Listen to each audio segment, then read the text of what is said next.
प्रभु को दरस भयो, रोम रोम शीतल भयो, प्रभु चित आए हैं, प्रभु चित आए हैं,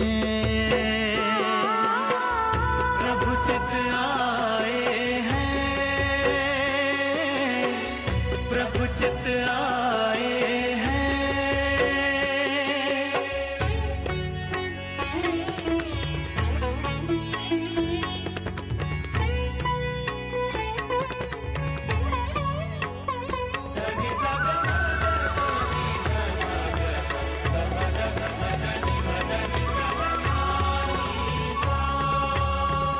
मनहु ते धार्य तो है, चल के आयो मन मोहे, चरण कमल तेरो मन में ठहरायो है। मनहु ते धार्य तो है, चल के आयो मन मोहे, चरण कमल तेरो मन में ठहरायो है। रोम रोम शीतल भयो, रोम रोम शीतल भयो, प्रभु चित आए हैं, प्रभु चित आए हैं, ओ प्रभु चित आए हैं, प्रभु चित आए हैं।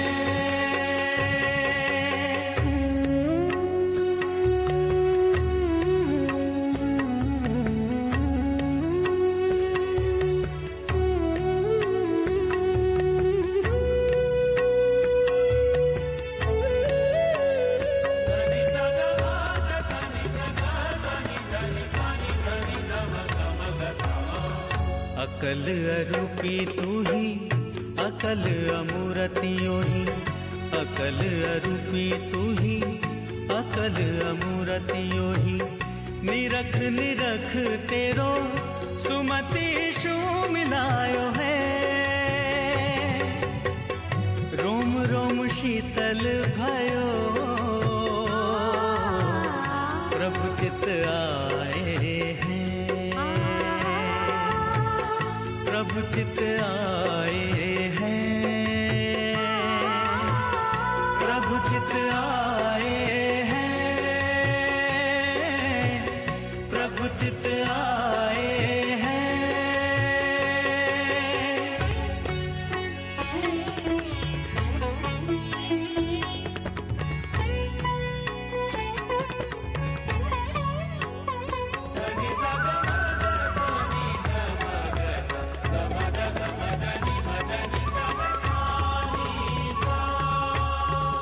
सुमति स्वरूप तेरो रंग भयो एक नेरो, वाई रंग आत्म प्रदेशे सुजश रंगायो है।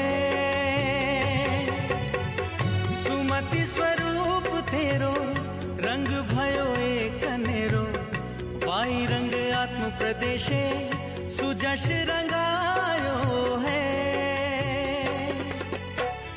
रोम रोम शीतल भयो, रोम रोम शीतल भयो, प्रभु चित आए हैं, प्रभु चित आए हैं।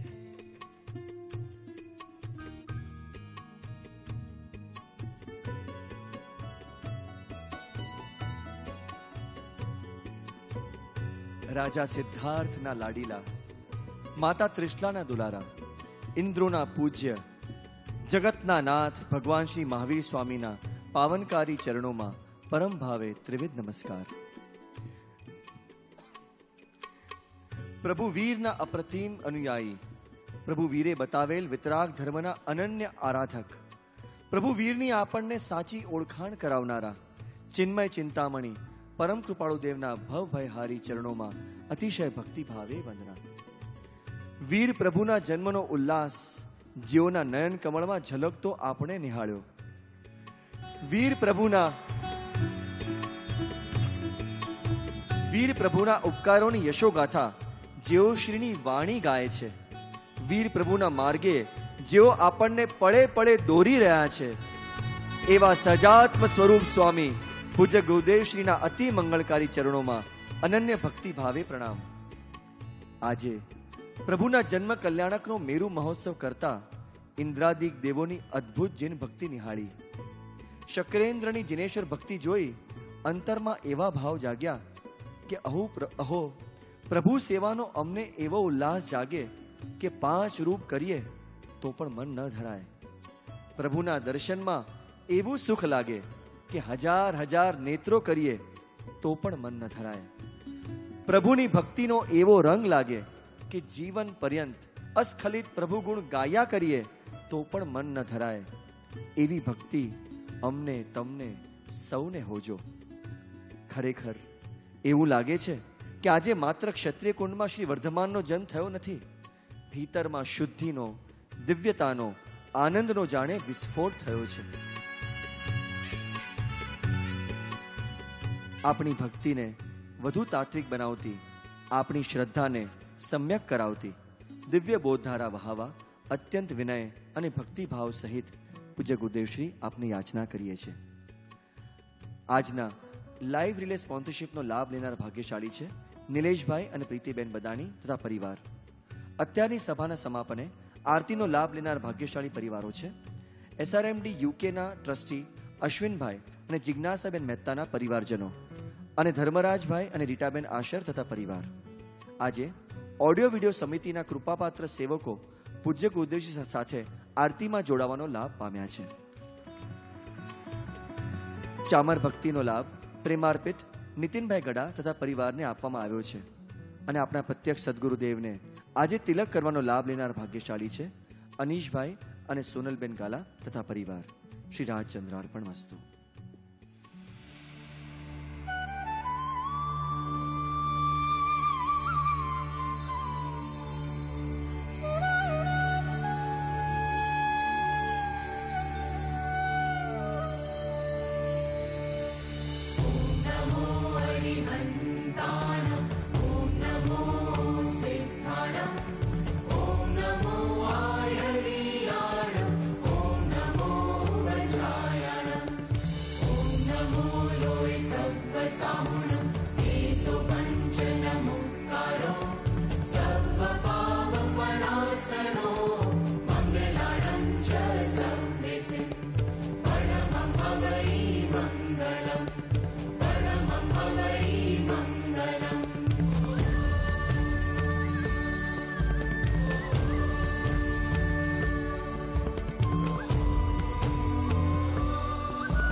श्रीमद् राजचंद्र वचनामृत मोक्षमाला શિક્ષા પાઠ 53 મહાવીર શાસન.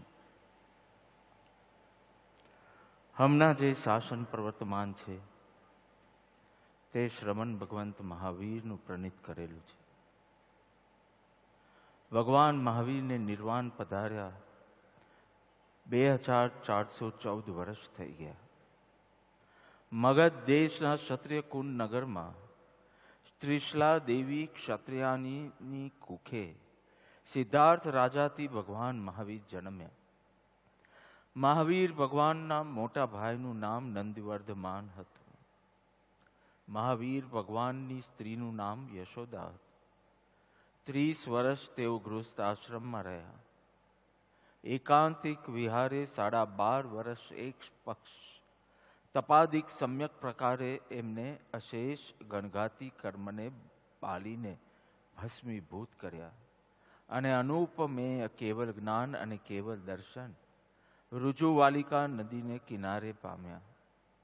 એકંદર 72 વર્ષની લગભગ આયુ ભોગવી સર્વ કર્મ ભસ્મીભૂત કરી સિદ્ધ સ્વરૂપને પામ્યા. વર્તમાન 24ના એ છેલ્લા તીર્થંકર જિનેશ્વર હતા. એઓનું આ ધર્મ તીર્થ પ્રવર્તે છે તે 21,000 વર્ષ એટલે પંચમ કાળની પૂર્ણતા સુધી પ્રવર્તશે એમ ભગવતી સૂત્રમાં પ્રવચન છે.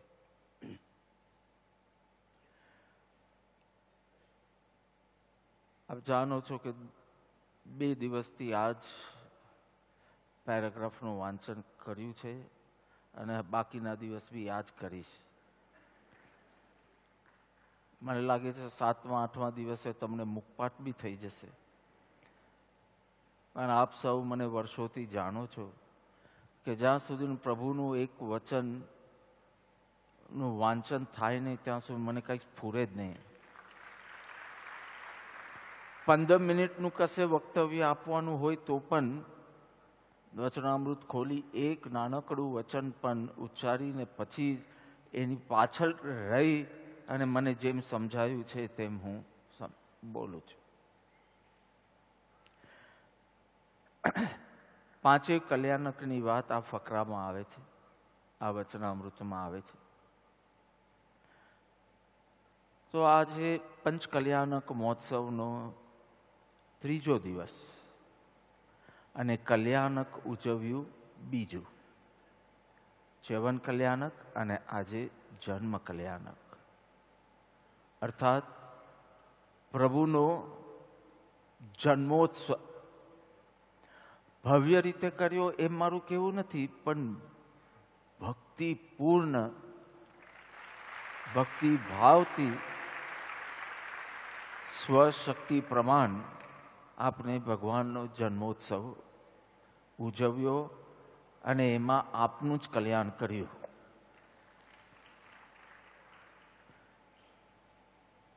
એક પ્રશ્ન થાય છે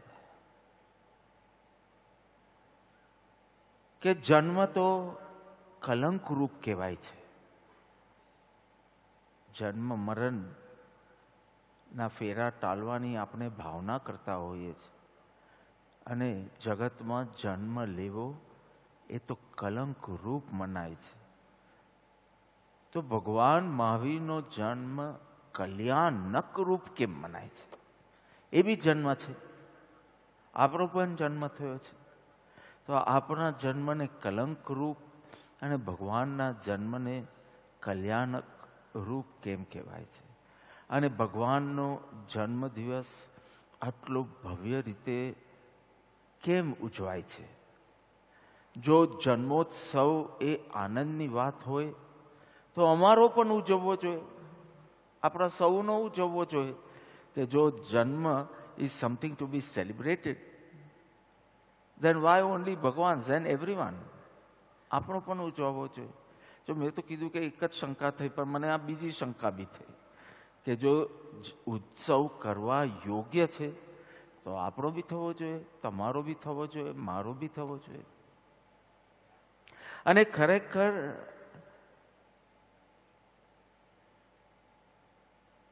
ત્રીસ વર્ષ ગૃહસ્થ આશ્રમમાં 12.5 વર્ષ સાધનાકાળ છદ્મસ અવસ્થામાં એટલે 72 વર્ષ પછી સર્વ ગણઘાતી કર્મનો ક્ષય કરી કેવલ જ્ઞાન પામી તીર્થંકર બન્યા ભગવાન મહાવીર. તો 30 + 12 42, તો 42 વર્ષ પછી એ આત્મા ભગવાન બને છે. તો આપણે એમ કેમ કહીએ છીએ કે ભગવાનનો જન્મ થયો? જન્મ થયા પછી ભગવાન બને છે તો આપણે એમ કેમ કહીએ છીએ? જો આ તો ત્રીજો પ્રશ્ન થઈ ગયો. પહેલું કે જગમાં જન્મ કલંક રૂપ મનાય છે. જન્મની ઘટના જે કલંક છે, કર્મનો ઉદય છે, તો એ કલંક રૂપ હોવા છતાં ભગવાનનો જન્મ કલ્યાણક કેમ કહેવાય છે અને આટલો ભવ્ય રીતે કેમ ઉજવાય છે? ખાલી ચૈત્ર સુદ 13ના દિવસે નહીં, પર્યુષણમાં પણ ઉજવાય, પંચ કલ્યાણક મહોત્સવ થાય ત્યારે પણ ઉજવાય. અને જ્યારે જ્યારે સ્નાત્ર પૂજા કરીએ ત્યારે ત્યારે ઉજવીએ છીએ, ફરી ફરી વારંવાર. અને જન્મ તો સ્વયં દુઃખરૂપ છે. આપની અંતિમ પ્રાર્થના, સાંજનો નિત્યક્રમ પૂરો કરી અને અંતિમ પ્રાર્થના જ્યારે આપણે કરતા હોઈએ, હે પરમ કૃપાળુ દેવ, જન્મ જરા મરણાદિ સર્વ દુઃખ, પછી એનો ક્ષય કરનાર તો વિતરાગ માર્ગ છે, પણ શું કહીએ છીએ? જન્મ જરા મરણાદિ સર્વ દુઃખ. આપણે જાણીએ છીએ, આપણે માનીએ છીએ કે જન્મ એ તો દુઃખરૂપ છે. અનંત વાર જન્મ કર્યા છે અને એ દુઃખરૂપ છે. અને આ દુઃખમાંથી મુક્ત થવું છે, જન્મ મરણના ફેરામાંથી મુક્ત થવું. ખાલી મરણ નહીં, જન્મ. કારણ કે મર્યા પછી પાછું જન્મીએ છીએ, જન્મીએ છીએ એટલે મરવું પડે છે, અને મરીએ છીએ એટલે પાછા જન્મીએ છીએ. આવું અનંત વાર થયું છે. આપણે આત્મસિદ્ધિ શાસ્ત્રનું પૂજન કરતા હતા. 12 વખત પૂજન થયું હશે કે 9 વખત પૂજન થયું હશે. એમાં ઢાલ બોલાય, પછી આત્મસિદ્ધિ શાસ્ત્રની ગાથાનું પારાયણ થાય, અને પછી અંતમાં શું બોલીએ? પેલું થાળી પીટવાની હોય, એટલે કે 27 ડંકા સાંભળીને પછી પૂજન કરવાનું. એની પહેલા ટીમ શું બોલતી હોય? જન્મ જરા મૃત્યુ વિનાશાય જલમ નિર્વપામિતિ સ્વાહા. તો તેમાં બી બોલીએ છીએ જન્મ મરણ, જન્મ જરા મરણ વિનાશાય. જન્મ જરા મરણના નાશ માટે આ જલ અર્પણ કરું છું, આ ફલ અર્પણ કરું છું ઇત્યાદિ. એટલે આપણે બરાબર જાણીએ છીએ, સમજીએ છીએ, માનીએ છીએ કે જન્મ મરણ, ભગવાન તો 18 દોષ રહિત હોય, અને એમાં પહેલા 2 છે જન્મ અને મરણ. જે જન્મ મરણ રહિત છે તે ભગવાન, 18 દોષ રહિત ભગવાનનું સ્વરૂપ છે.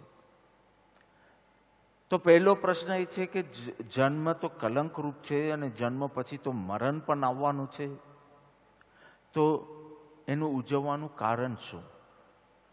ઘટનાનો ઉલ્લેખ કરી શકો તમે, પણ વાય સેલિબ્રેટ ઇટ? જ્યારે એ સ્વયં દોષ છે અથવા તો કર્મનો ઉદય છે. એ કોઈ પુરુષાર્થની ઘટના નથી, પણ કર્મના ઉદયની ઘટના છે. દીક્ષા કલ્યાણક સમજાય, કારણ કે એમાં વૈરાગ્યનો પુરુષાર્થ છે. કેવલ જ્ઞાન સમજાય, એમાં સંપૂર્ણ જ્ઞાનનો ફલ પ્રાપ્તિ છે. મોક્ષ કલ્યાણક બી સમજાય, કારણ કે એના પછી સિદ્ધ અવસ્થા છે. તો દીક્ષા કલ્યાણક તમે ઉજવો સમજાય, કેવલ જ્ઞાન તમે ઉજવો સમજાય, મોક્ષ કલ્યાણક કે નિર્વાણ કલ્યાણક ઉજવો તો સમજાય, પણ ગર્ભ કલ્યાણક અને જન્મ કલ્યાણક કેમ? શાસ્ત્રો જવાબ આપે છે, તે જન્મ મંગલ રૂપ છે, કલ્યાણ સ્વરૂપ છે, જેમાં જન્મ મરણના નાશનો અપૂર્વ પુરુષાર્થ ઉપડે છે અને ફળીભૂત થાય છે. એ જન્મ કલ્યાણ રૂપ છે, મંગલ રૂપ છે, કલ્યાણ રૂપ છે, કે જ્યાં અપૂર્વ પુરુષાર્થ અને તે જન્મ કલ્યાણક છે, જે જીવન સ્વ પર કલ્યાણ અર્થે જીવાયું હોય. ઇન્દ્ર મહારાજ અવધિ જ્ઞાનમાં જાણે છે કે હજી તીર્થંકર નામ કર્મનો ઉદય શરૂ નથી થયો. એ તો 13મા ગુણ સ્થાનકે થશે, જ્યારે સર્વજ્ઞપણું પ્રાપ્ત થશે ત્યારે. પરંતુ બીજી એટલી બધી પુણ્ય પ્રકૃતિઓનો ઉદય થાય છે કે એ માટે મેરુ મહોત્સવ જ ચાલે, નાનો કોઈ બેન્ક્વેટ હોલ ન ચાલે, આવું કોઈ નાનકડું સ્ટેજ બેજ નહીં ચાલે. કારણ કે એવો પવિત્ર આત્મા, એવું પરાક્રમ કરવાનો છે આ જન્મમાં, અને એવો પુણ્યનો ઉદય છે હમણાં. અને એ તીર્થંકર નામ કર્મનો ઉદય નથી હજી, નહીં તો તીર્થંકર બન્યા પહેલા તીર્થંકર નામ કર્મનો ઉદય થઈ ગયો કહેવાય. I hope it's not confusing. પરંતુ ઇન્દ્ર મહારાજે અવધિ જ્ઞાનમાં જાણ્યું કે આ પ્રભુનો અંતિમ જન્મ છે, અને અંતિમ જન્મ હોવાથી અહીંથી દેહ વિસર્જન પછી નવો દેહ ધારણ થવાનો નથી, સિદ્ધ અવસ્થા.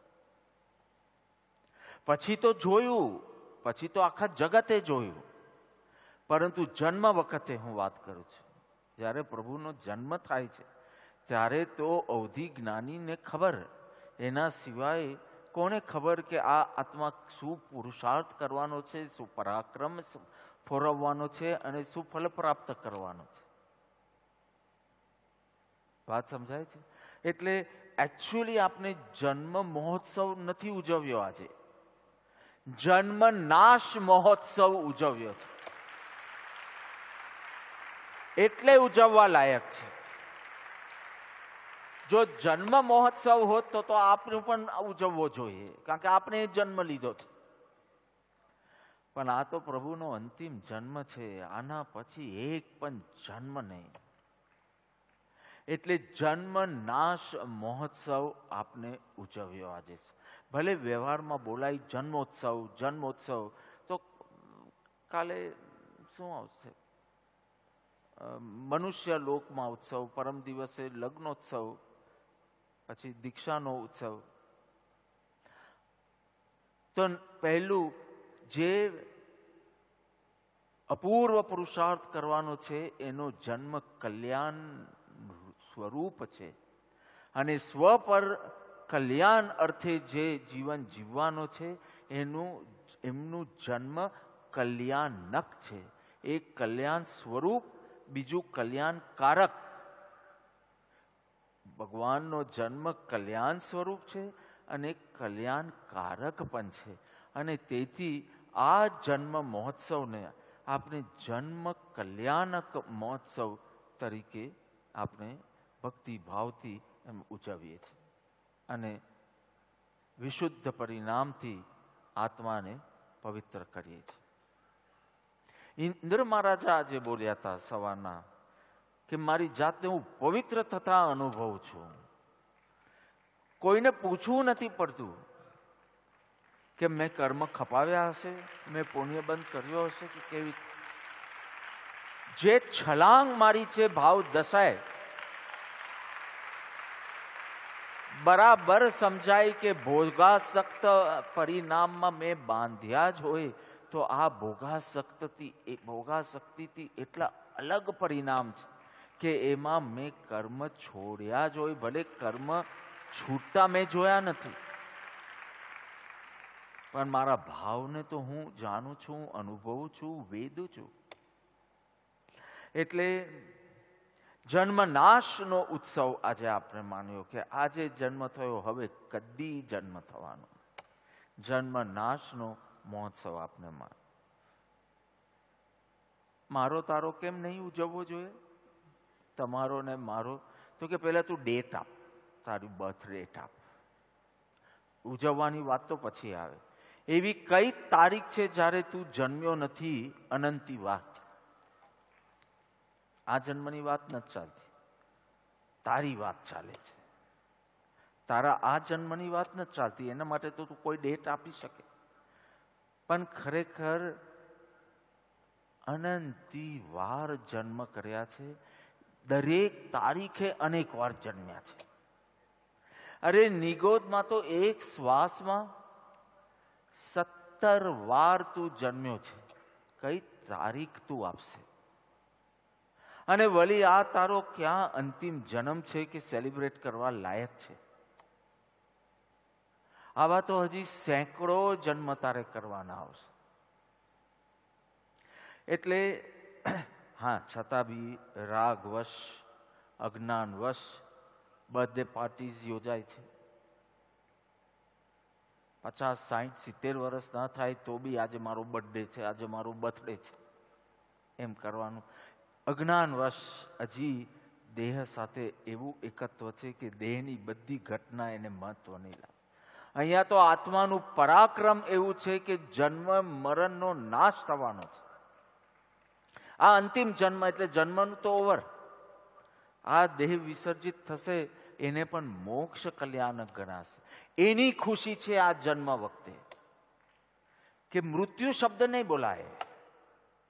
આજે ભગવાનનું મૃત્યુ, દિવાળીની રાત છે, આજે મૃત્યુ શબ્દ નહીં બોલાય. કારણ કે એવી આત્માની અવસ્થા છે કે એના માટે નિર્વાણ શબ્દ બોલાશે અને એને પણ મોક્ષ કલ્યાણક માનશે. તો છેલ્લો પ્રશ્ન તો એ રહે છે કે ભગવાન બન્યા નથી તો કેમ એમ બોલાય છે કે ભગવાનનો જન્મ થયો? આપણે આ વાત તો ગઈકાલે થોડી ચર્ચા કરી હતી.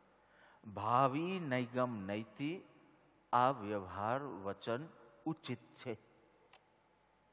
આ વ્યવહાર વચન છે, ભાવિ નૈગમ નૈતિ છે અને એ રીતે ઉચિત પણ છે. પરંતુ એક પ્રશ્ન છે, ભગવાને જન્મ લીધો કે ભગવાનનો જન્મ થયો? બે પ્રશ્ન છે. You have to be very very clear about it. વ્યવહારમાં બોલાય છે આજે ભગવાને જન્મ લીધો, મા બાપને પસંદ કર્યા, આ કર્યા, અને બધું વ્યવહાર દ્રષ્ટિએ ઉચિત જ છે. પરંતુ સિદ્ધાંતિ ભગવાને જન્મ લીધો કે ભગવાનનો જન્મ થયો? કારણ કે જેટલું સિદ્ધાંત અને વચન વ્યાપારની એકતા હશે એટલું સત્યની નિકટ હશો. સિદ્ધાંત અનુસાર તમારું જો બોલવાનું હોય, વચન વ્યવહાર હોય, તો એ સત્યથી વધારે નિકટ છે. નહીં તો ક્યાંક ભ્રાંતિ થવાનું કારણ છે. તમને ન થાય પણ સાંભળનારને થાય. આ તો પછી એવું તો યદા યદા હિ ધર્મસ્ય ગ્લાનિર્ભવતિ ભારત સંભવામી યુગે યુગે. એટલે એક ચેતના છે જે થોડા થોડા ટાઈમે અવતાર લે છે, એટલે કે જન્મ લે છે. પણ જીન સિદ્ધાંત, ત્રિકાલા બાધિત જીન સિદ્ધાંત એમ કહે છે કે કર્મનો ઉદય હતો એટલે જન્મ થયો, પરંતુ આ જન્મ અનેક જીવોના કલ્યાણ અર્થે નીવડ્યો. નહીં તો શું થશે કે તમે હજી અપેક્ષા રાખી શકો કે જેમ ભગવાને ચૈત્ર સુદ 13 જન્મ લીધો તેમ હવે મોક્ષમાં ગયા પછી બી કોક તારીખે જન્મ લેશે. કારણ કે ભગવાન જન્મ લે છે તો તમારું ભગવાનનું સ્વરૂપ પણ અનક્લિયર થઈ જશે. અનર્થની પરંપરા થશે ને અનેક ભ્રાંતિઓ ઉત્પન્ન થશે. એટલે મેં ગઈકાલે જ કીધું કે નિશ્ચય લક્ષમાં રાખી અને emotionally whatever is said is fine. That is called emotional નહીં. તમે તો બે જ જાણો છો, વ્યવહાર નહીં, નિશ્ચય નહીં. એક ત્રીજો છે ભાવનાત્મક નહીં. તો ભાવનાની દ્રષ્ટિએ તો કોઈ જ વાંધો નથી. ભક્તિ વસ્તુ બોલ્યો તો કઈ જ વાંધો નથી. પણ કર્મ સિદ્ધાંતની વિરુદ્ધ તારી માન્યતા નહીં હોવી જોઈએ. તારી સમજણ અને તારી માન્યતા સિદ્ધાંત વિરુદ્ધ ના હોવી જોઈએ.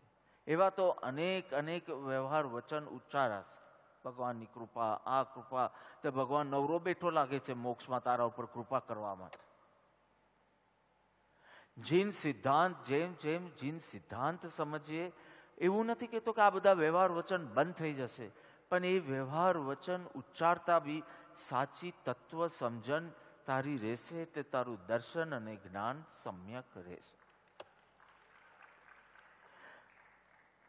થવાનું હતું થયું, ને તો 72 વર્ષે પણ કેમ દેહ છોડ્યો હતો? પછી હજી તો કેટલા લોકોનું કલ્યાણ બાકી છે. જો કરુણાના કારણે જ, પ્રભુ અહીંયા વચનામૃતમાં તો બહુ સારી રીતે 2 કારણ અને બધા દર્શાવ્યા છે. ભક્ત માટે આમ અને સિદ્ધાંતિ આમ. તો પછી 72 વર્ષ શું કામ? હજી 100 વર્ષ બીજા જીવ્યા હોત તો અનેકનું કલ્યાણ કરત.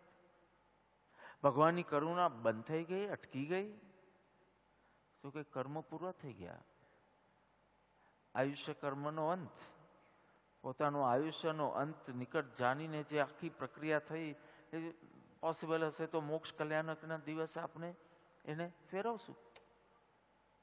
એટલે બહુ મહત્વનું છે. એક એવા આત્માનો જન્મ થયો છે જે વિશ્વને કલ્યાણનો માર્ગ દેખાડશે, મોક્ષનો માર્ગ પ્રશસ્ત કરશે. અરે આપના આવાગમનનો અંત લાવશે. એમનો તો છેલ્લો જન્મ હતો, પણ જેમને જેમને શરણ લીધું એ બધાના આવાગમનનો અંત. કેટલાય એવા દ્રષ્ટાંત. અને તેથી આ જન્મ મહોત્સવની ઉજવણી એ યથાર્થ છે, ઉચિત છે. આ અદ્ભુત અનુષ્ઠાન છે. સવારે જ આપણે જોયું કે 9.5 મહિના ગર્ભકાળ પૂરો થયો, પછી પ્રભુનો જન્મ થયો. હું ઘડી ઘડી બોલીશ નહીં, ભાવિ નૈગમ નહીંથી. હવે તમારે સમો એવા આત્માનો જન્મ થયો જે 42 વર્ષમાં 18 દોષ રહિત સર્વજ્ઞ પૂર્ણ વિતરાગ અવસ્થા પ્રાપ્ત કરવાનો છે. અને તેથી ભાવિ નૈગમ નહીંથી આમ બોલવું, આવો વ્યવહાર સુગમ બી છે અને ઉચિત બી છે.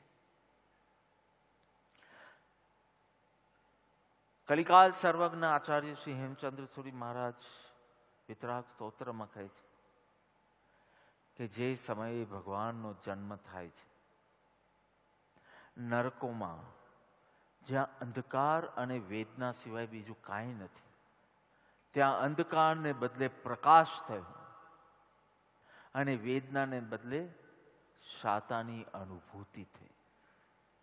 તમે વિચાર કરો, એક ઘટના ભારત વર્ષમાં ક્ષત્રિય કુલ નગરમાં રાજાના મહેલમાં એક ઘટના ઘટે છે. કેવો દિવ્ય સંકેત કે નરકોમાં અંધકાર સિવાય બીજું કશું જ નથી. અમને અહીંયા કંઈ લાઇટ બાઇટ જાય ને 5 મિનિટ આટલા મોટા હોલમાં જો અંધકાર હોય તો તમને ગભરામણ થવા લાગશે. જ્યારે બધું સુપરિચિત છે, તમે જાણો છો આમ જશો તો રેમ્પ આવશે, આમ જશો તો પેલું આવશે, આમ જશે તો આ લાંબુ ટકરાશે, આમ બધું પરિચિત છે 2-3 દિવસમાં. તો પણ અંધકાર આવે તો કેટલો ભય અને કેટલું ડિસ્કમ્ફર્ટનો અનુભવ થાય. અને વેદના જ વેદના છે નિરંતર. ત્યાં પ્રકાશ અને શાતાનો અનુભવ, એવું કલિકાલ સર્વજ્ઞ આચાર્ય શ્રી હેમચંદ્ર સુરી મહારાજ કહે છે. એટલું જ નહીં, આ તો ખાલી નરકોની વાત થઈ. હવે દેવોની બી વાત કરું, કારણ કે આપણે દેવોએ કઈ રીતે આજે જન્મોત્સવ કર્યો એ જોયું છે. મનુષ્ય કેવી રીતે કરશે એ તો કાલે જોશું. વૈમાનિક દેવોના ઘરમાં ઘંટા નાદ થાય છે, આનંદ આનંદ છવાય છે. જ્યોતિષી દેવોના ઘરોમાં સિંહનાદ થાય છે. વૈમાનિક દેવોમાં ઘંટનાદ, સૂર્ય ચંદ્ર વગેરે જ્યોતિષ દેવોમાં સિંહનાદ થાય છે. ભવનપતિ દેવોના ઘરમાં શંખનાદ થાય છે. અને વ્યંતર દેવોના ઘરમાં ઢોલ વાગવા લાગે છે. ચારે બાજુ સ્વર્ગ, નરકલોકમાં તો આપણે જાણતા હતા, આજે તો કેવું સ્વર્ગલોકનું બધું વર્ણન સાંભળ્યું, આપણે જોયું, દ્રશ્ય જોયું. ક્યાંક ઘંટાનાદ, ક્યાંક સિંહનાદ, ક્યાંક શંખનાદ, ક્યાંક ઢોલ વાગે છે. અને બધા પૂછવા લાગે છે એકબીજાને, શેનું શું છે? કોઈક જગ્યાએ આસન કંપાયમાન થાય છે, કોઈક જગ્યાએ વાજિંત્રો આવી રીતે વાગવા લાગે છે. અને બધાને એ જિજ્ઞાસા જાગી છે, આમ કેમ? આમ કેમ પરથી આજે કેવા આત્માનો જન્મ થયો છે? એ કેવા આત્મા ઉપર એમ વિચારણા કરતા કરતા કરતા એવી ભાવ શ્રેણીએ ચડે કે જેમાં સમ્યક દર્શન પ્રાપ્ત કરે.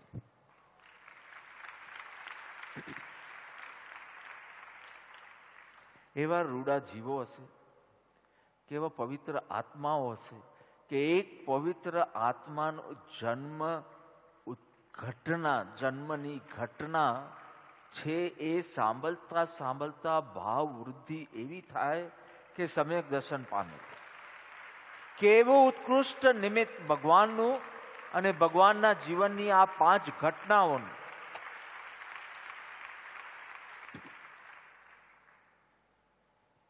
દેવલોકમાં શું થાય છે, મનુષ્ય લોકમાં શું બને છે, એ બંને ઘટનાઓ આપણે આજે જોઈ. કે જેવો ભગવાનનો જન્મ થાય છે તો ક્ષત્રિય કુળમાં શું થાય છે અને દેવલોકમાં શું બને છે. પહેલા ક્ષત્રિય કુળનું આપણે જોયું, બહુ જ ભવ્ય રીતે, બહુ જ સારી રીતે 56 દિક્કુમારીઓ આવી.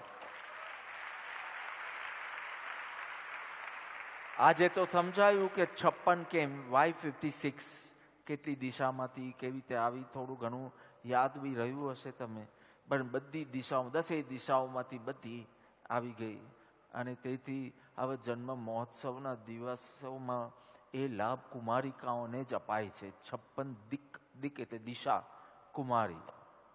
અને ભગવાનના જન્મ સ્થાન પર આવી પહોંચે છે, નાચવા લાગે છે, કૂદવા લાગે છે, ગાવા લાગે છે. એટલો બધો હર્ષ. કોઈ બી સામાન્ય બચ્ચું બી હોય ને તો એ એટલું ક્યુટ લાગે. તો આ તો 3 લોકનો નાશ થવાનો.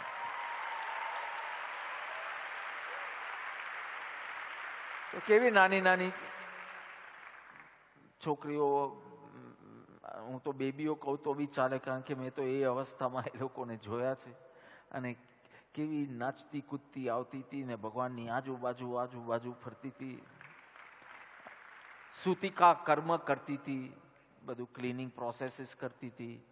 માતાની દેહ શુદ્ધિ કરતી હતી, પુત્રની દેહ શુદ્ધિ કરતી હતી, નાલ છેદ કરતી હતી. કોડ કટ કરવાનું હોય તે નાલ છેદ, કેલ રચના આખી કરી. કેટલી સુંદર 3 કેલ રચના કરી.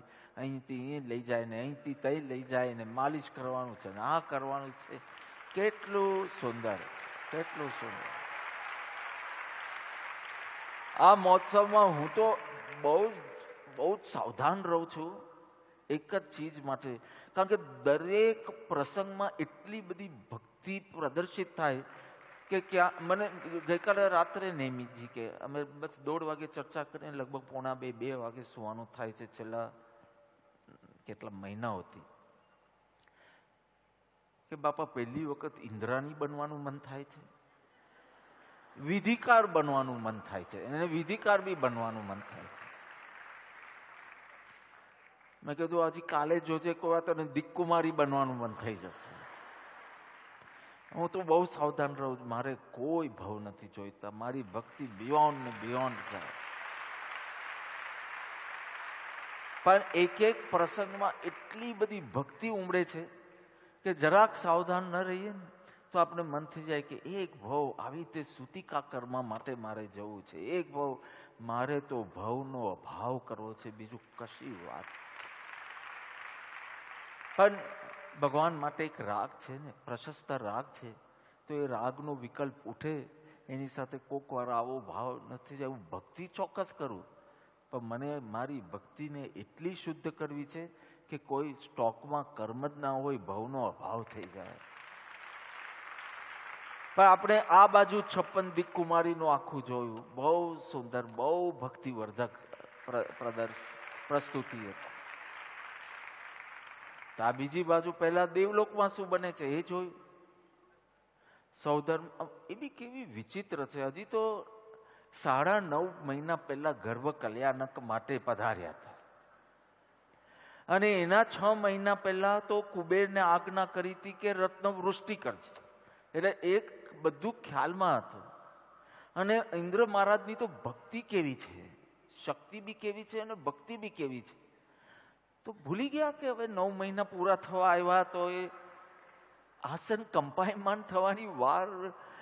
એટલે આવા અમુક વખત વિકલ્પ આવે, પણ શાસ્ત્રમાં આ પ્રકારની ઘટના છે. એટલે એ પ્રકારે એવું જ બન્યું હશે કે ક્યાંક એ પુણ્યના ઉદયમાં એવા ઓક્યુપાઈડ થઈ ગયા હોય કે પેલી દિવસની ગણતરી રહે નહીં. આપણે પણ ડાયરીમાં લખી રાખ્યું હોય, ફોનમાં રેકોર્ડ કરીને રાખ્યું હોય તો કોક વાર યાદ રહે કે આને વિશ કરવાનું છે, એની આજે બર્થડે છે. હા, તો ફોન તમને કે ટુડે આને બર્થડે છે ને, આને વિશ કરવાની છે, કે મેસેજ કરો. એવી રીતે કોઈક એવી મને લાગે છે કે જો આવું ન થયું હોત તો આખો મેરુ મહોત્સવ બહુ જુદી પ્રકારનો થાત. એટલે જેમ બન્યું તેમ યોગ્ય છે.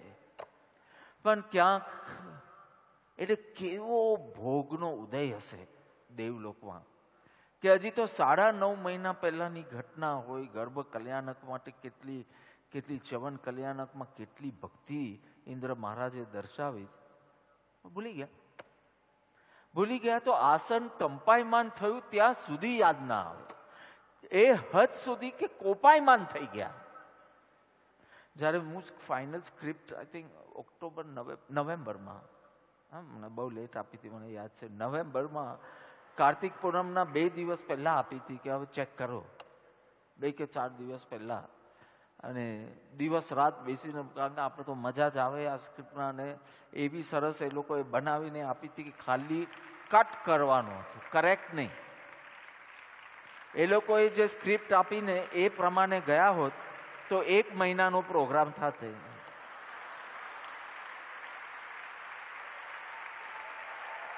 એટલે મેં કીધું કોઠારી, મારે 55 મહોત્સવ કરવું છે, 5 કલ્યાણક, 8 કરશું તો છોકરાઓ પાછા કન્ફ્યુઝ થઈ જશે કે કલ્યાણક 5 છે કેમ. દરરોજ સાહેબ આજે કલ્યાણક મહોત્સવનો આટલામો દિવસ છે ને કલ્યાણકનો આટલામો દિવસ છે, કારણ કે તમે 8 કર્યા એટલા માટે.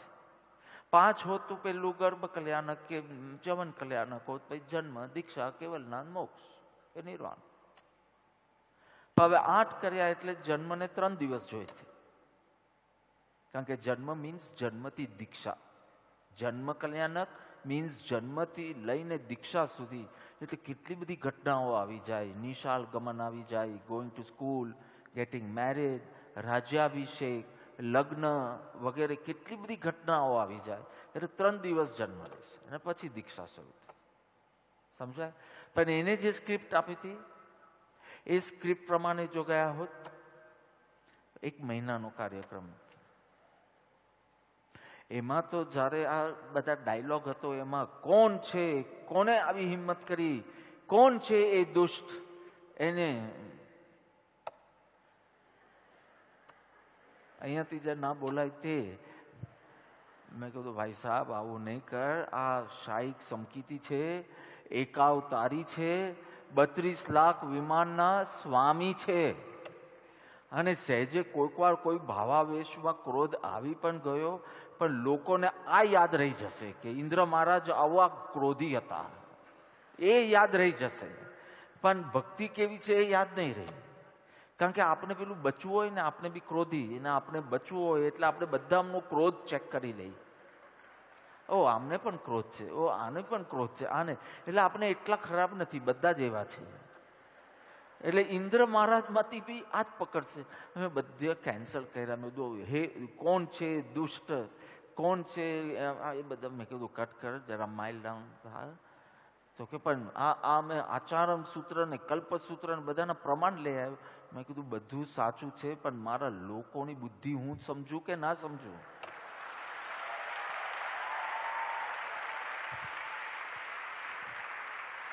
ને તું ખાલી શાસ્ત્ર જુએ છે, હું શાસ્ત્ર અને બુદ્ધિ બંને મારે જોવાની હોય.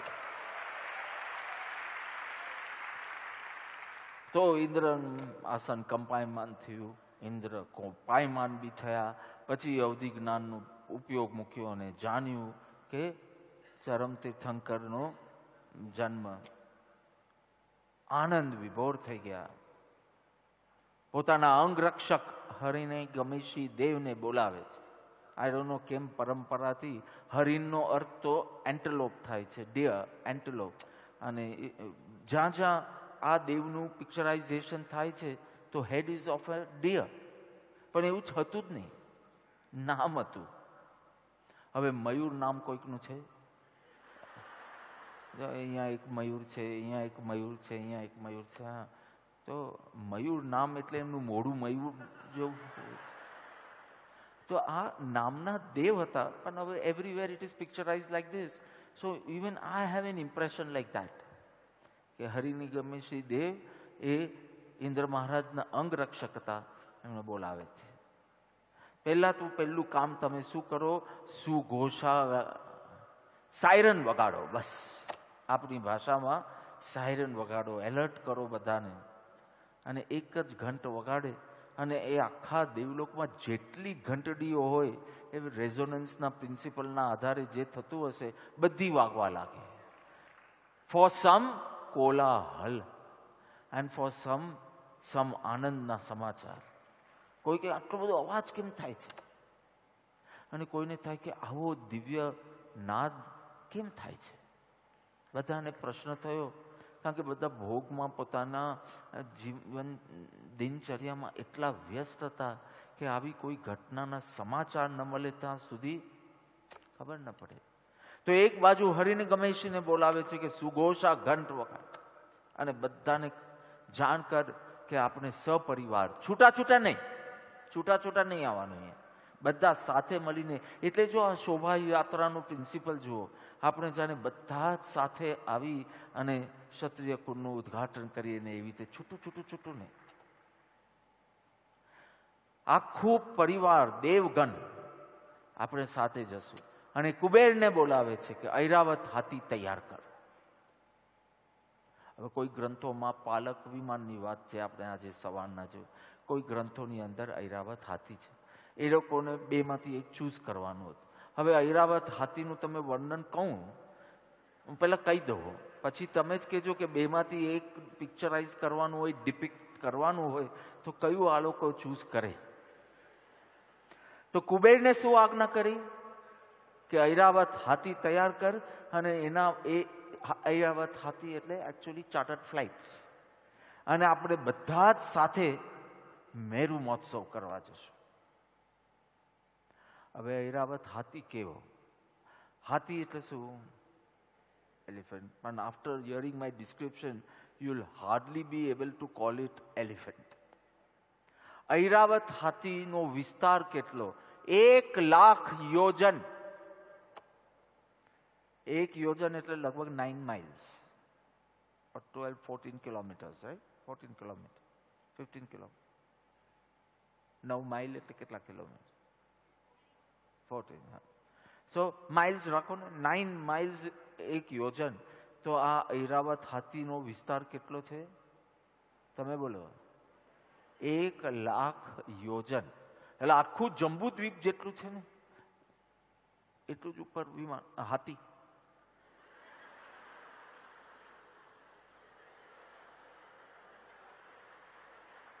ભગવાનના મહિમા માટે હું કહું છું, હાથીના મહિમા માટે નથી કહેતો હું. હવે આ ઐરાવતનો કેટલો વિસ્તાર? 1,00,000 યોજન. એક જ હાથી છે. એના કેટલા મુખ છે? હાથી એક હોય તો મુખ કેટલા હોય? ફેસ 100 મુખ. મારી તો કલ્પના શક્તિ અહીંયા જ બંધ થઈ જાય છે. How will you pick?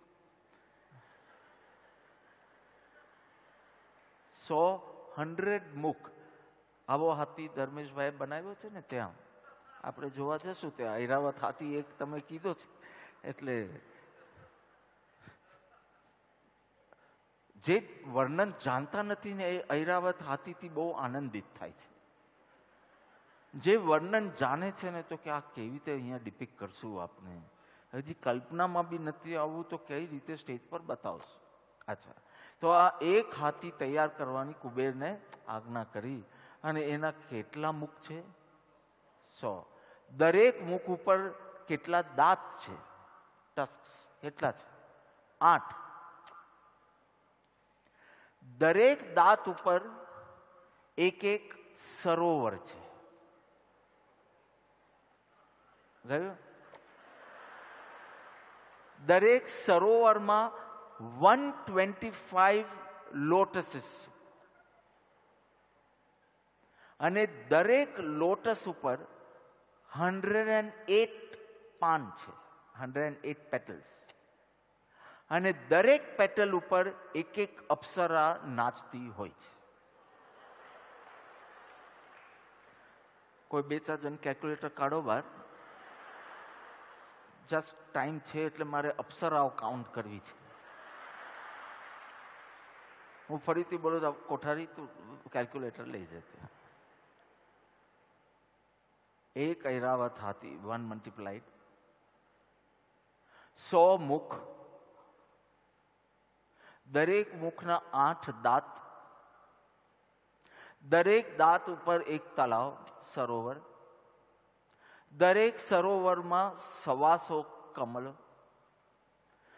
દરેક કમળ ઉપર 108 પાન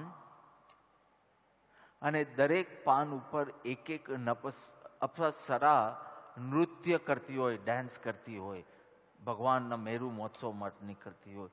ટોટલ કે કેટલી અપ્સરા છે? હજી દેવો તો અલગ. 1,08,00,000 તો અપ્સરાઓ છે. અને બાકી તો બીજા બધા ઇન્દ્રો અલગ, દેવો અલગ, બીજી દેવીઓ અલગ. આ બધું આટલો આ ભગવાનના મહિમા માટે લો, ઇન્દ્રની ભક્તિ સમજવા માટે લો. હંમેશા પોતા માટે સિમ્પલ લેવું, ભગવાન માટે ગ્રેન્ડ કરવું. આ ઇન્દ્ર મહારાજ આપણે સમજાવે.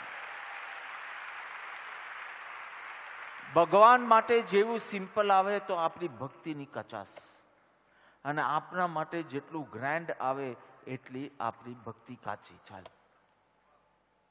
આસક્તિ તીવ્ર.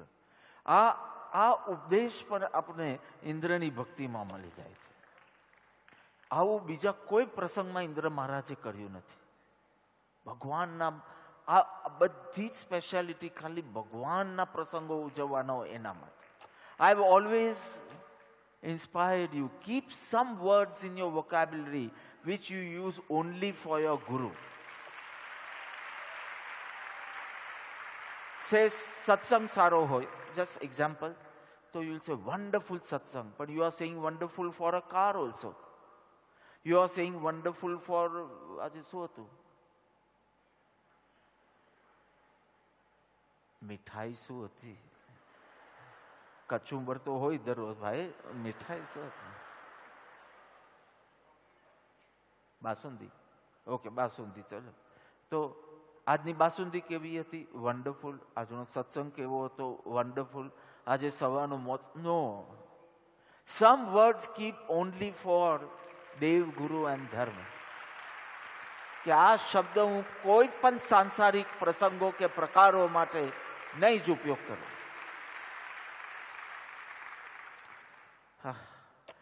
તો હવે 1,08,00,000 અપ્સરાનું બહુ મહિમા નહીં રાખતા, પણ ઇન્દ્ર મહારાજની ભક્તિ કેવી. આવા ઐરાવત ઉપર રત્ન જડિત અંબાડી સીટ એના ઉપર બેસી અને બધા સાથે નીકળે છે મેરુ મહોત્સવ માટે. અને બધા હાથીઓ ઉપર આખી ઘંટડીઓ, સોનાની ઘંટડીઓ.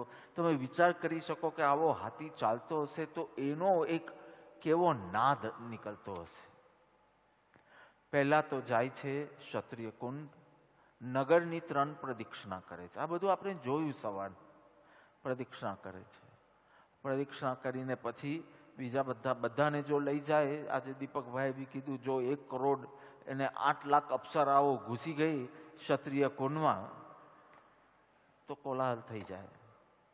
એટલે પછી નાના પ્લેનમાં, જે તમારું પ્લેન હશે, પાલક વિમાન, તો મેં કોઠારીને પૂછ્યું, મેં કીધું ઐરાવત હાથી ક્યાં હતો? તો કે બાપા કેવી રીતે બતાવવાનો ઐરાવત હાથી? આટલા તલાવ ને આટલી અપ્સરા ને બધું, એટલે બસ હાથી પાર્ક છે બહાર. અને આ પાલક વિમાનમાં આવીને જે કર્યું તે મારે એ લોકોની કોઈ ખામી બતાવવાનો હેતુ નથી, કારણ કે it was a conscious decision. પરંતુ ઇન્દ્ર મહારાજની ભક્તિ કેવી હતી એ બતાવવાનો હેતુ.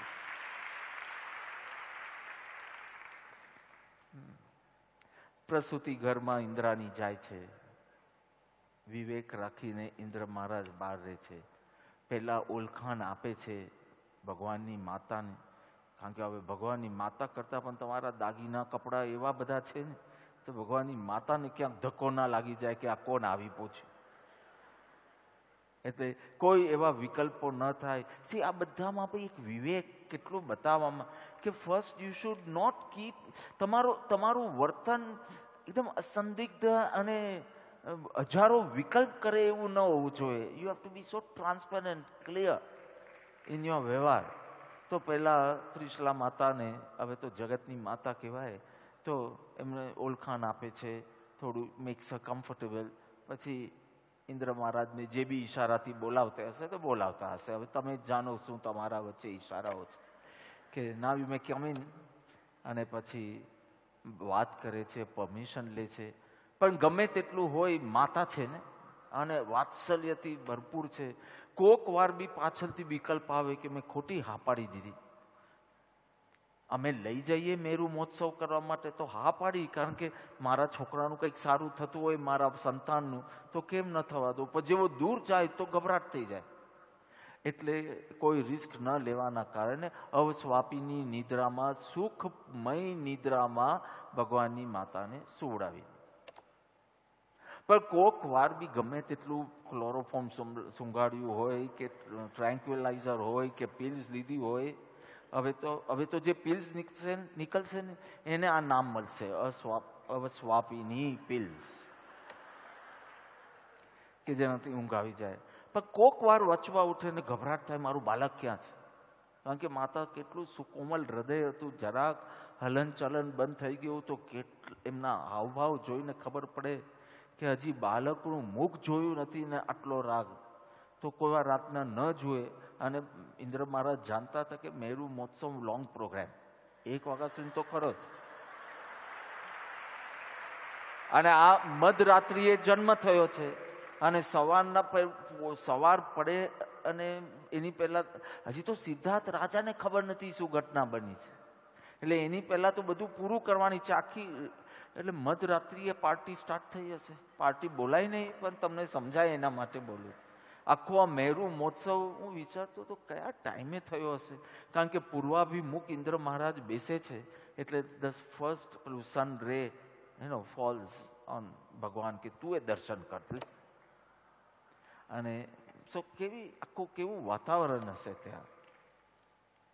તો આવી રીતે નિદ્રા, સુખમય નિદ્રામાં સુવડાવી દે છે.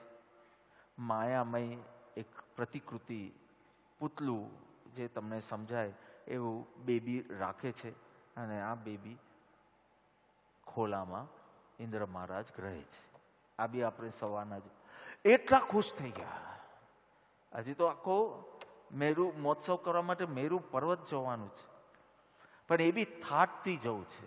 C you could have made it very simple, just put it like this, અને બીજા 2-4 કામ કરતા જઈ શકતે. એમ કે નહીં, પૂરા ગ્રેન્ડ્યોર સાથે જવું છે. I will need minimum 5 people. પણ એટલી ભક્તિ ઉમડે કે મારા જ 5 રૂપ કરું.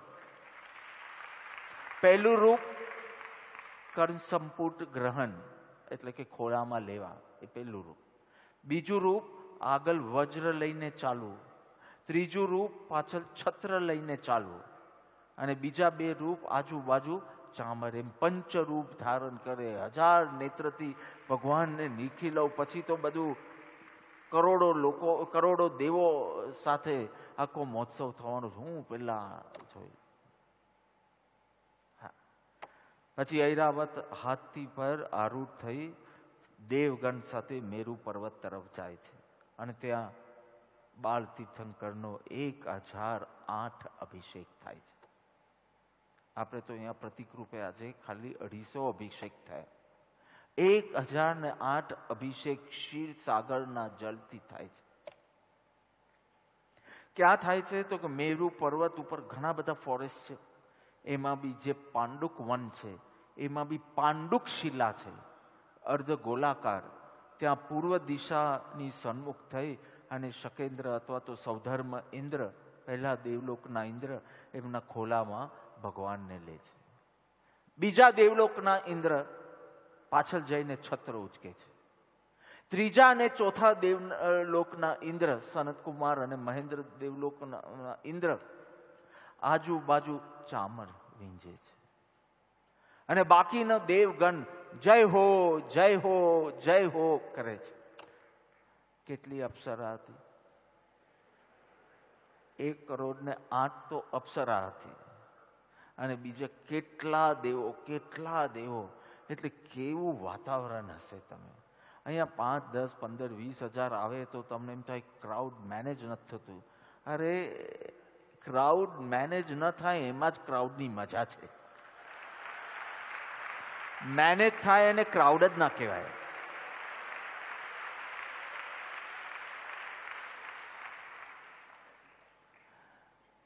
એ તો મજા છે બધે લાઈનમાં ઉભા રહેવાનું, બધે એ તો મજા છે. ક્રાઉડની મજા લો, પછી એકાંતની મજા લેજો.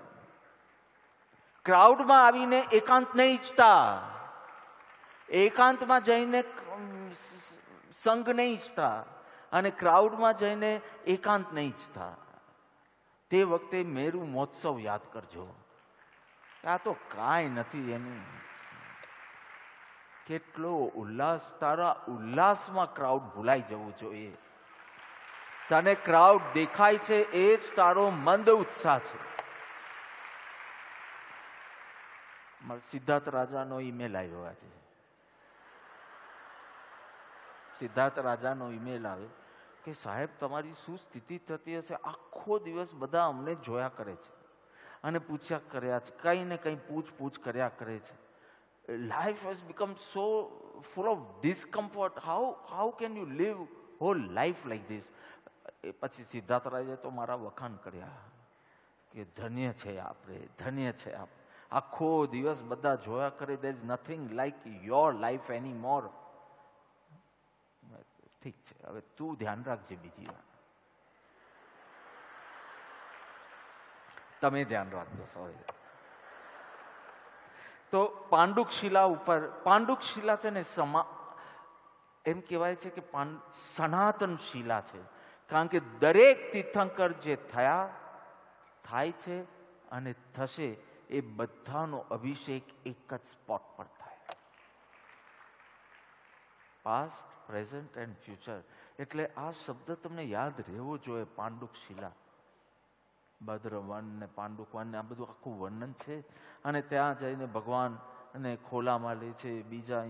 બીજા દેવલોકના ઇન્દ્ર, ત્રીજા અને ચોથા દેવલોકના ઇન્દ્ર, કેવું આખું એ. અને 64 ઇન્દ્રો અને કેટલા બધા અભિષેક થાય છે. અને છેલ્લે જ્યારે સૌધર્મ ઇન્દ્ર અભિષેક કરવો છે તો ઋષભ રૂપ લઈ, સોહમપતિ ઋષભ રૂપ લઈ, એટલે કે બળદનું એ લઈને સિંગડામાંથી અભિષેક. હે પ્રભુ, અમારી વૃત્તિ, અમારી શરીર ભલે દેવનું છે, અમારી વૃત્તિ તિર્યંચ જેવી છે, પશુ જેવી વૃત્તિ છે, તો બી તમારા ભક્ત બનીને આવ્યા છે, અમારો ઉદ્ધાર કરજો. અને ઇન્દ્રાણીઓ શું કરે? જો અભિષેક દેવો જ બધું લેવાના હોય તો કે ઇન્દ્રાણીઓ મંગલ ગીતો ગાય તે વખતે. અને આખું ઓર્કેસ્ટ્રા ને વાજિંત્રો, કેવા મૃદંગ, વીણા, વાંસળી, કરતાલ, નો ગિટાર, નો કીબોર્ડ, આવા બધા આ બધા વાજિંત્રોનો જે અવાજ છે એ બહિર્મુખી રાખે છે, અને ત્યાં જે વાજિંત્રો વાગતા હતા એ બધા અંતર્મુખી કરતા એવા. એટલે કેવા ગીતો ગાવા, કેવું સંગીત રાખવું એ બી બહુ મહત્વનું છે. ખાલી મનનું રંજન થાય એના માટે નહીં, ચિત્ત આપણું અંતર્મુખી થાય એવી જાતનું આખું વાતાવરણ હોય છે. Not what is just available you do it, or what people like, what will make us introvert, અંતર્મુખ, એવી જાતનું આખું પ્લાનિંગ. તો આ બધું ઇન્દ્રાણીઓ કરતી. કારણ કે અને પછી જ્યારે અભિષેક થઈ જાય છે અને પછી વસ્ત્ર ધારણ, દૈવી વસ્ત્ર ધારણ કરાવે છે અને શૃંગાર કરે છે ભગવાન બાલ તીર્થંકર, અચંબિત થઈ જાય છે ઇન્દ્ર અને તરત 1000 નેત્રો કરી છે કે હવે મહોત્સવ પૂરો થાય છે પણ હજી હૃદય તૃપ્ત નથી થયું. આપણું 8મા દિવસે તૃપ્ત થઈ જશે કે હવે નહીં, 7મા દિવસે તૃપ્ત થઈ જાય કોઈ વાર કે બસ હવે એક જ દિવસ બાકી છે. કારણ કે આપણું લક્ષ્ય સુવિધા અને અસુવિધા ઉપર હોય. તારે આટલો મહોત્સવ કરે, કલાકોનો મહોત્સવ થયો તો બી તૃપ્ત થતો નથી ઇન્દ્ર. 1000 નેત્રો કરી અને ભગવાનના દર્શન કરે, અને 1000 નેત્રો કરીને જ્યારે ભગવાનના દર્શન કરે ત્યારે જે ઉલ્લાસ જાગે છે, તાંડવ નૃત્ય કરે છે. અને એક એવું અદ્ભુત નૃત્ય અહીંયા પ્રસ્તુત થયું. 5 મિનિટ માટે આપણે સૌને એવું લાગે આપણે મેરુ પર્વત પર જ. 2 નેત્રથી દર્શન કરતો હતો ત્યાં સુધી હજી ઇન્દ્ર મહારાજ કંટ્રોલમાં હતા, એમનો ભાવ ઉલ્લાસ. પણ 1000 નેત્ર જ્યારે કરે તો આઉટ ઓફ કંટ્રોલ. તાંડવ નૃત્ય, તાંડવ શબ્દ યુઝ્યુઅલી વપરાય નહીં ઉલ્લાસના પ્રસંગ માટે, પણ એવું તોફાની નૃત્ય થયું છે. આમ ભાન જાને ભૂલાતું હોય એવી જાતનું નૃત્ય થયું. મને તો લાગે છે જે લોકો 5 જણ નૃત્ય બી કર્યું ને, તમને તે વખતે દેભાન નહીં રહ્યું હોય, because the speed, the energy with you people were doing. હું સ્પેશિયલી ઇન્સ્પેક્શન કરવા જતો હતો. એ લોકો પ્રેક્ટિસ રાજ ઉપવનમાં કરે અને હું રાતના 11:30 પછી નીકળું જ્યાં જ્યાં પ્રેક્ટિસ થતી હોય ત્યાં જોવા માટે, કે એ લોકોનો ઉલ્લાસ વધારવા. તો હું આવું એટલે જરા એ લોકોને પાવર બી વધારે આવી જાય, એટલે કૂદકા બી જબરદસ્ત મારે. અને જેવો ડાન્સ પૂરો થઈ જાય એટલે 5-5માં ખાલી ઇન્દ્ર મહારાજ નહીં પડતા હતા, કારણ કે ઇન્દ્ર મહારાજ તો ભગવાનને લઈને ઊભા હતા ને, એટલે એટલા થાકતા નહોતા. પણ બીજા 4 જમીન પર પડી જતા હતા. Means till the last energy you are wanting to offer. I've seen it. મને લાગે કે એ લોકોની દેહની કેપેસિટી કરતા વધારે કરે છે. તો ઇન્દ્ર મહારાજનું તો શું કેવું. શાયિક સંકેત, જો કલ્પાતીત દેવો તો આવવાના નહીં અને પોતાની આત્મા રમણતામાં જ રહે. સૌધર્મમાં ઇન્દ્ર કે જો હવે એક જ ભાવ બાકી છે, પછી તો મોક્ષે જવાનું, પછી ક્યાં ભક્તિ કરવાની છે. તો અત્યારના મને દિલથી ભક્તિ કરવી છે. એક અવતારી શાયિક સંકિતિ, અને કેવો શુભ ભાવ ને શુભ વિકલ્પ, અને એ બધું વૈક્રિય શક્તિ હોવાના કારણે બધા ભાવ પૂરા બી કરી શકતા. ખાલી ભાવના ભાવતા નહોતા, પણ એવા પ્રકારનું અનુષ્ઠાન બી કરી શકતા. ભાવ વિભોર થઈ જતા હતા, ભાવ વિભોર, આનંદ વિભોર થઈને નાચી ઉઠતા હતા. અતિશય ભક્તિમાં નૃત્ય થતું હતું વિના પ્રેક્ટિસ. તમને જોઈને મેં પહેલો વિકલ્પ કર્યો કે આ લોકો આટલી પ્રેક્ટિસ કરે, ઇન્દ્ર મહારાજે તો કેટલી પ્રેક્ટિસ કરી હશે. અરે હજી હમણાં તો અવધિ જ્ઞાનમાં ખબર પડી કે ભગવાનનો જન્મ થયો છે. પ્રેક્ટિસનો ટાઈમ ક્યાં હતો? ખાલી ભક્તિનો ટાઈમ હતો, પ્રેક્ટિસનો ટાઈમ જ નહીં. Give more time for bhakti, wonderful things will come out. So 2 P's નહીં, એક પ્રદર્શનની વૃત્તિ નહીં અને એક પ્રેક્ટિસ નહીં, એવું નૃત્ય હતું. આપણા નૃત્યમાં પ્રેક્ટિસ બી આવે અને થોડું પ્રદર્શનની વૃત્તિ બી આવે. જો કે મેં જોઈ નથી. 2-3 દિવસથી એક છોકરાઓનો જે એનર્જી લેવલ્સ અને જે ઉલ્લાસ, I don't think they were dancing for the audience at all. At all. એ લોકોનો ઉલ્લાસ,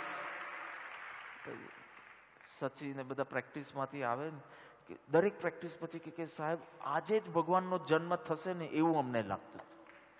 we can't weight for that day.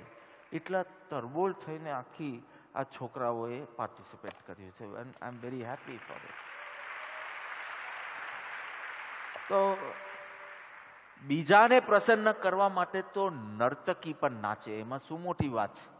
જો તારે બીજાને જ ખુશ કરવા હોય, તારે આ બધા લોકોને ખુશ કરવા હોય, તો તને હું નર્તકી કહીશ, ડાન્સર. હું હજી ખરાબ શબ્દ એનાથી વધારે વાપરવા નથી માંગતો. આવા શુભ પ્રસંગ મુજરો કરવા નથી આવ્યો, ભક્તિ કરવા આવ્યા છે આપણે, બીજા માટે નહીં. અરે હૃદયમાં એટલી બધી ભક્તિ ઉમડી કે ઇન્દ્ર મહારાજનો મન મયુર નાચવા લાગ્યો. અને મન મયુર, મયુર એટલે પીકોક, મન નાચવા લાગ્યું. એના પરિણામ સ્વરૂપે તન પણ નાચવા લાગ્યું, શરીર નાચવા લાગ્યું. શરીરથી મનનો પ્રોસેસ નથી, મનથી તનનો પ્રોસેસ છે. શરીર નાચે છે એટલે ઉલ્લાસ આવે છે એમ નહીં, અંદર ઉલ્લાસ છે એટલે શરીર નાચે છે. આ ધ્યાન રાખવાનું. જંગલમાં મોર નાચે તે આપણે બધા જોઈએ એટલા માટે. જંગલમાં મોર નાચે તો એને ક્યાં પ્રદર્શનની વૃત્તિ છે? એ ક્યાં અપેક્ષા રાખે છે કે લોકો જુએ ને મારી વિડીયો ઉતારે? હમણાં એવી કોઈ અપેક્ષા છે? જંગલમાં નાચતા મોરને exact opposite is the truth. જેવું મોરને ખબર પડે કે someone is seeing me, it stops dancing. આ તમે જોયું હશે. અહીંયા પણ કેટલા બધા મોર નીકળે, અને ખાસ વરસાદની સિઝનમાં, અને કલા કરતા હોય, અને જો આપણે કેમેરા લઈને જોઈએ તો બધું આટોપી દે અને ચાલ્યા જાય પાછા જંગલ. એક્ઝેક્ટ ઉલટું. કેવો મનુષ્યની કેવી વૃત્તિ છે, કાંઈ પણ કરે તો એમાં પ્રદર્શનનો ભાવ આવી જાય છે. તિર્યંશમાં અને આ દેવોમાં હજી આ વૃત્તિ નથી કે બીજા માટે કરવું.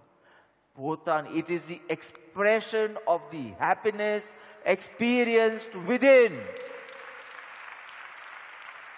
અંદર આનંદની અનુભૂતિ થાય છે, એના ફલ સ્વરૂપે, પરિણામ સ્વરૂપે આ નૃત્ય પ્રગટ થાય છે. લોકોની વાહવા માટે નહીં, લોકોમાં મારા વખાણ થાય એના માટે નહીં, લોકોમાં પ્રતિષ્ઠા અને યશ મારો ફેલાય કે આનું તો શું વળાંક હતા અને શું એના સ્ટેપ્સ હતા, વન્ડરફુલ. જો બધામાંથી તારા વખાણ થાય તો you have failed. You have failed in your bhakti. You have failed. તે પ્રભુ પાસે નાચ્યો તું, પણ લોક સન્મુખ રહ્યો, પ્રભુ સન્મુખ નહીં રહ્યો તું. પ્રભુની વિમુખ રહ્યો ને લોકની સન્મુખ થયો. અર્થાત ભગવાન પાસે નાચ્યો પણ તારી પીઠ ભગવાન પાસે, મુખ ભગવાન આગળ નહોતું.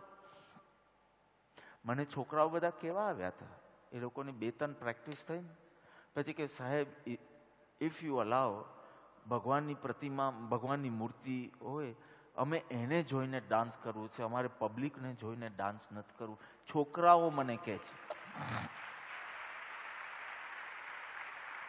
અંદર તો મારી ખુશીનો પાર નહીં.